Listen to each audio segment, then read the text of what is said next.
పెద్ద కొడుకు చచ్చిపోయాడు. మరికొన్ని రోజులు ఆగిన తర్వాత చిన్న కొడుకు చచ్చిపోయాడు. ఇప్పుడు ఒకే ఇంట్లో ముగ్గురు భర్తలేని స్త్రీలు, వితాంతువులు ఉన్నారు ఒకే ఇంట్లో. స్తోత్రం.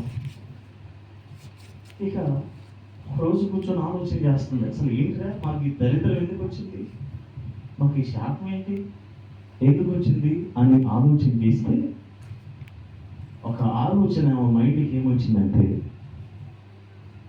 దేవుడి సర్వ భద్రత ఉండేటటువంటి రొట్టెల ఇంటిని విడిచిపెట్టి, అంటే బెత్లెహేమును విడిచిపెట్టి, కంచెను విడిచిపెట్టి, కాపుదలను భద్రతను విడిచిపెట్టి, ఏదో సంపాదిద్దాము, ఏదో సమకూర్చుకుందాం, ఏదో వెనకేద్దామని చెప్పి ఎక్కడికి వెళ్ళింది? దేవుని ఆజ్ఞను మీరి మోయాబు దేశం పోయింది.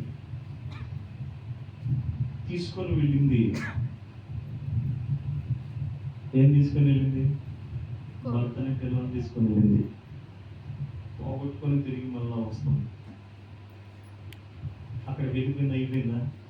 ఇంకా కోడలతో చెప్పింది, ఇద్దరు కోడలతో, అమ్మాయి ఇప్పుడే మరి మీ భర్తలు ఇద్దరు చనిపోయారు, ఇప్పుడు నేను పెళ్లి చేసుకొని మరలా మీకు పిల్లల్ని ఎక్కడ కనిచ్చేదమ్మా, అది కుదిరే పని కాదు, కాబట్టి మీరు వెళ్ళి చక్కగా మీ అమ్మ వాళ్ళ దగ్గరికి వెళ్ళిపోయి పెళ్లి చేసుకొని అక్కడే ఉండండి అని చెప్పి చెప్పింది. చిన్నపాళ్ళు ఉంది, చిన్నపాళ్ళు గట్టి కౌగిలించుకొని థ్యాంక్స్ అత్తయ్య అని చెప్పి పక్కా లేకుండా వెళ్ళిపోయింది. స్తోత్రం. పెద్దపాళ్ళు ఉంది, ఎవరు ఆమె? ఋతు మాటది, అత్తమ్మా నిన్ను వదిలిపెట్టి నేను ఎక్కడికి వెళ్ళేది అత్తమ్మా, నీ దేవుడే నా దేవుడు, నీ జనమే నా జనం, నువ్వు చచ్చిపోయిన కానీ నేను కూడా చచ్చిపోతా, నిన్ను మాత్రం వదిలిపెట్టిన అత్తమ్మా అంది. ఇష్టం నీకు తెలియట్లేదే, నేనే దిక్కుముక్కులేదని మళ్ళీ నువ్వు నా ఇల్లు చెప్తే నా దరిద్రం నీకెందుకు, నువ్వు ఎక్కడే ఉండు లేకపోతే వెళ్ళిపోమని చెప్పి చెబితే అది మాత్రం కుదరదు. నీవు నేను వేరు చేయబడితే ఖచ్చితంగా యెహోవా మనకు విరోధంగా పాపం చేసినట్టే, తప్పు చేసినట్టే, అన్యాయం చేసినట్టే, నిన్ను మాత్రం నేను వదిలిపెట్టిన అత్తమ్మా అంటే. ఇప్పుడు నువ్వు నా కోడలో కాదమ్మా, నువ్వు నా కూతురు, నా తల్లి, పదవరా అని చెప్పి అత్త కోడలు ఇద్దరు మళ్ళీ ప్రయాణం ఎత్తారు. ఎక్కడికి? బెత్లెహేమ్కి. పోయేటప్పుడు టప్ టిప్గా రెడీ భర్తని పిల్లలు తీసుకుని పోయింది. వచ్చేటప్పుడు కను ముసుకేసుకుంది, ముఖం జ్ఞానం లేకుండా దాచిపెట్టుకొని ఊళ్ళోకి వస్తుంది.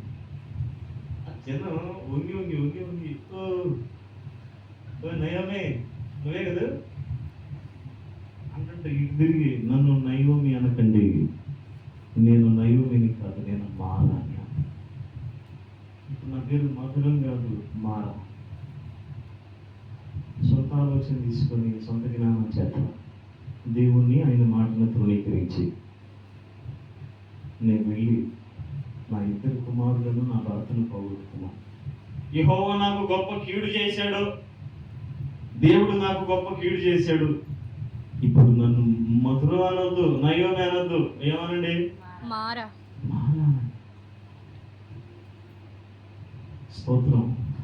అంటే దేవుడు గొప్ప కీడు చేశాడు. ఏమని చేశాడా? దేవుడు కీడు చేశాడా? అబ్బా నేను అన్నట్టు మామూలు ఉండేది కదా ఆమె. స్తోత్రం. సైతాన్ మొహం దేవుడు బొమ్మని చెప్పాడు నీకు? అడిగేవాడు నేను. దేవుడు బొమ్మని చెప్పాడా? కోతికి చెలో మన పిల్లలు కూడా తీసుకొని కొన్ని పిల్లలు కూడా చంపుకుంటారు. ఇప్పుడు దేవుడు నాకు గొప్ప కీడు చేశాడు, నన్ను మధురం అనొద్దు, మారా అని. మారవు కాదు నాకు. స్తోత్రం.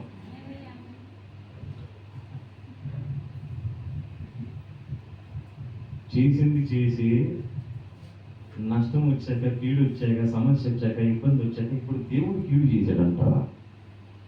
ఆయన కనికరం గలవాడు కాబట్టి వదిలిపెట్టాడు కానీ, ఆయన జాలి గలవాడు కాబట్టి వదిలిపెట్టాడు కానీ, మనమైతే ఎదిరించి పడేయం. స్తోత్రం.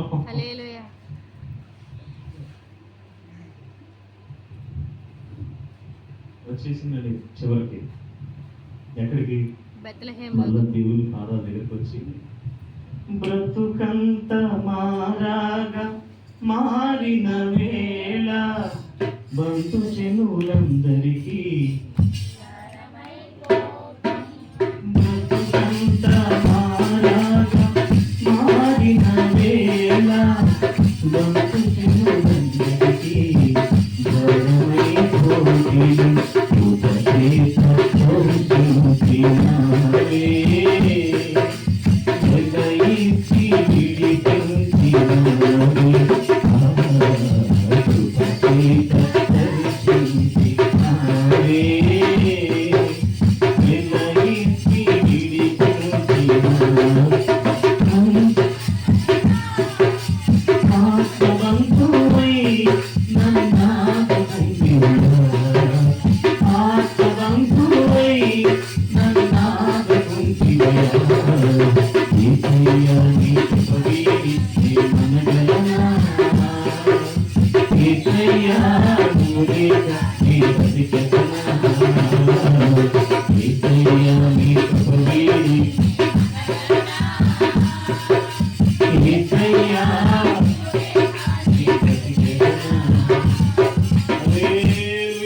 హల్లెలూయా.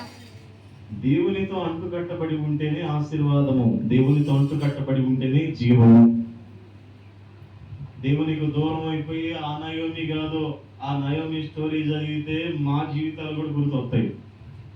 సేమ్ సైతాన్ గడు ఇలాగే చూపించి గుంటూరు తీసిపోయాడు మమ్మల్ని. ఏం చేశాడు? గుంటూరు తీసిపోయాడు. పోయినప్పుడు బీబీటీ రైస్ మామూలుగా లేదు, 33 పూలు 66 కాయలు అన్నట్టుగా సర్వ సమృద్ధి. స్తోత్రం. సంవత్సరం 2 ఏళ్ళు గడిచిపోయింది, భక్తి లేదు, గోడె లేదు, భక్తి లేదు, మందిరం లేదు, దేవుని సహవాసం లేదు, అసలు ఒక జీవమే లేదు.